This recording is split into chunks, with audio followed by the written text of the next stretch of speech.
Olá, meu nome é Mário Castro, sou aluno do 8º semestre do curso de Filosofia aqui da UES. Vou falar um pouco sobre o histórico da filosofia nos últimos 50 anos aqui no Brasil e um pouco da importância da filosofia e a sua missão no ensino médio.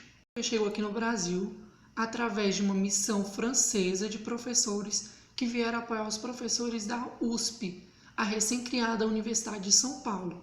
Por quê? Porque naquela época o ensino de filosofia era mais voltado para o ensino clérigo, na formação de padres e pastores da igreja. Com isso, ainda não existia uma formação de ensino de filosofia laico. Naquela época, a ênfase do ensino era o ensino humanístico e reflexivo. Era voltado mais para a elite e, principalmente, ela seguia um modelo europeu e do país da França e de países adjacentes. A história da filosofia é praticamente entrelaçado com a história da educação brasileira. No governo Vargas, intelectuais como Lourenço Filho e outros lançaram o documento Manifesto dos Pioneiros da Escola Nova, onde eles apostavam uma escola pública e de qualidade, onde todos poderiam ter acesso. Na época também que o nosso mercado abriu-se para o mercado estrangeiro.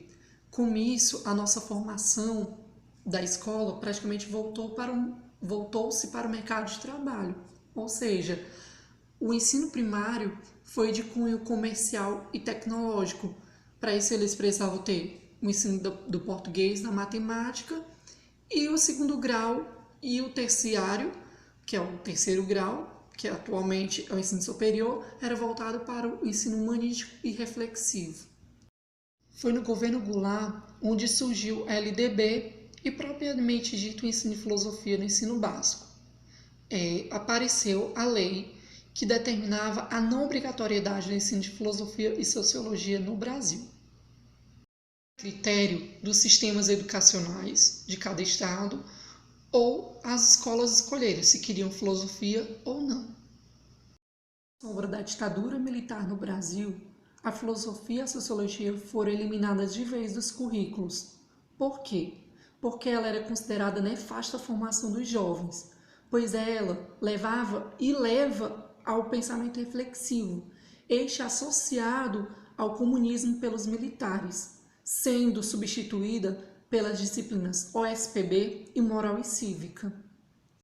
Da ditadura militar e a redemocratização brasileira, surgiu um movimento de apoio ao ensino de filosofia no Brasil. Então, pensadores na época, pais de alunos, professores e entre outros movimentos da sociedade, começaram a apoiar o ensino de filosofia. Com isso, o então presidente José Alencar, que estava no lugar do presidente Lula, em 2008, ele mandou rever o artigo da LDB 36, que lançou a Lei 11.684 de 2008 também, que recomenda, se abre aspas, o domínio dos conhecimentos de filosofia e sociologia necessários ao exercício da plena cidadania. Isso a partir de vários apelos populares. Com isso, a filosofia volta a ser obrigatória no ensino básico nacional. O ensino médio é a última etapa da educação básica nacional. É nela onde vários jovens consolidam seus conhecimentos do ensino fundamental e partem para uma nova etapa da sua vida, ou seja, ou para o ensino superior, ou para o mercado de trabalho, ou entre outros. Neste tempo também que o processo de abstração dos jovens está mais aguçado, e é nesta época que a filosofia surge para tentar dar uma formação ética cidadã, abre aspas, autônoma e além de capacitá-los a compreender os fundamentos sociais, científicos, tecnológicos dos processos produtivos para não serem meramente mão de obra barata ou massa de manobra para as empresas e para qualquer sistema político. Isso tudo eu estou tirando do filósofo que eu acompanho, que é Silvio Galo. Todas essas funções, a filosofia, ela tem uma função de pensar o próprio pensamento. Ou seja, o jovem, quando sai do ensino médio, ele sai com um arcabouço teórico muito grande. Ele vê toda a história da filosofia e a partir disso ele vai botar em prática o seu método reflexivo. Como assim? Ele pega o pensamento dos filósofos, das escolas filosóficas e vai pensar a sociedade. Com isso, a filosofia se torna um ponto-chave na formação desses jovens, para uma formação cidadã e ética, principalmente.